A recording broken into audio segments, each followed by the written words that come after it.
افطاری ہمارے ساتھ اس کی طے ہو گئی، مسجد چلا گیا، مغرب بعد لینے گیا تو کہنے لگا عشاء کے بعد آنا، تو میں نے پانی سے افطار کر لیا، کھانا کھانے جاؤں گا تو جماعت رہ جائے گی، کہتے ہیں عشاء کے بعد میں لایا، اس کو کھانا کھلایا، رات گہری ہو گئی تو میں نے کہا تو سو نہیں جاتا؟ میں نے لگا کوئی عرض نہیں، کبھی دور مزدوری کرنے نکل جاؤں تو رہ بھی جاتا ہوں، گھر والوں کو پتہ ہے۔ کہتے میں نے مسافر خوان خانہ کھولا، یوں سمجھیے ڈرائنگ روم بیٹھک میں نے کھولی، اس کو سلا دیا، میں اور میری بیوی اپنی معذور بیٹی کو روٹی دینے گئے اور ہم نے جا کے اس کو کھانا کھلایا جو ٹانگوں سے معذور تھی، اور ساتھ کہا کہ بیٹی آج بڑا پرہیزگار جوان ہمارا مہمان ہے، آج چڑھتی جوانی اور تقوی کی روشنی اس کے چہرے سے چمکتی ہے، کیا بات ہے، بڑے ہی اچھے گھرانے کا تربیت یافتہ ہے۔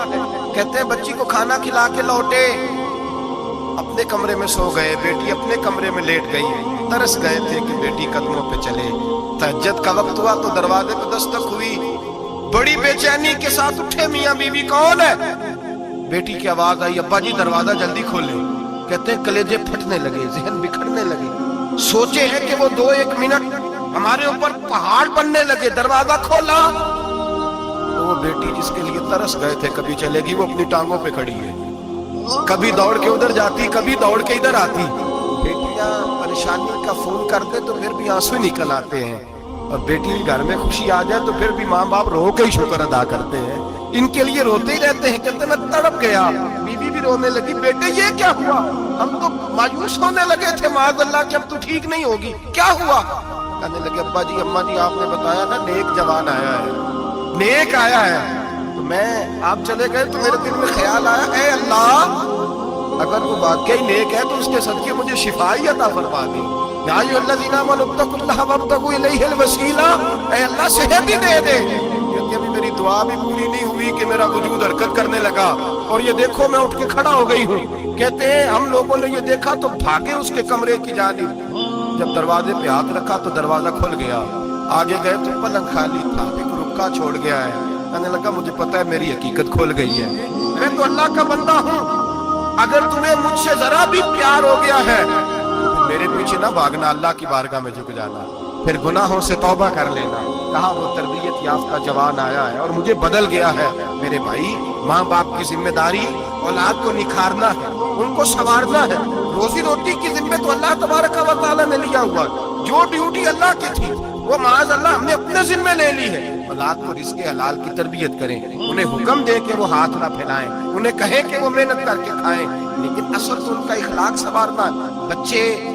بچے ہمارے ان کی پوزیشن اتنی خراب ہو جاتی ہے، ہم لاڈ پیار میں اتنا ضدی کر لیتے ہیں، جب جس بچے کا ماں باپ کے ساتھ گزارا نہیں، بتلائیے وہ بیوی کے ساتھ گزارا کرے گا؟ جس کا ماں باپ کے ساتھ وقت نہیں گزرتا وہ بہن بھائیوں کے ساتھ گزارے گا؟ جس کا ماں باپ کے ساتھ وقت نہیں گزرتا وہ کولیگز کے ساتھ وقت گزارے گا؟ کس طرح وہ اپنے آپ کو، میرے نبی کریم سید عالم صلی اللہ علیہ وسلم نے ڈیوٹی لگائی کہ ماں باپ اپنے بچے کی تربیت کریں، انہیں اللہ سے جوڑیں۔ تکلیف میں وقت گزارا جناب اسماعیل۔ ایک روایت ایسی بھی ملتی ہے کہ 13 سال حضرت ابراہیم پلٹ کے گئے نہیں بیٹے کا پتہ لینے، لیکن جب بھی بیٹے نے ماں سے باپ کے بارے میں پوچھا کہ میرے والد کیوں نہیں آتے، تو ماں نے ایک ہی لفظ کہا، بیٹے جناب ابراہیم اللہ کے نبی ہیں اور اللہ کے حکم سے ہمیں چھوڑ گئے ہیں۔ ایسی تربیت، ایسی ٹریننگ، بچے کے ذہن کو بدل ڈالا، اسے اللہ والا بنا لیا۔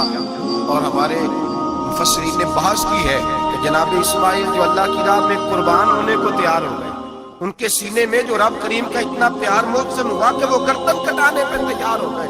فرماتے ہیں یہ تربیت جناب ہاجرہ کی، یہ ٹریننگ حضرت وہ فیضان نظر تھا، یہاں کے مکتب کی کرامت تھی۔ سکھائے کس نے اسماعیل کو آداب فرزندی؟ میرے بھائی یہ جناب ہاجرہ نے تربیت دی۔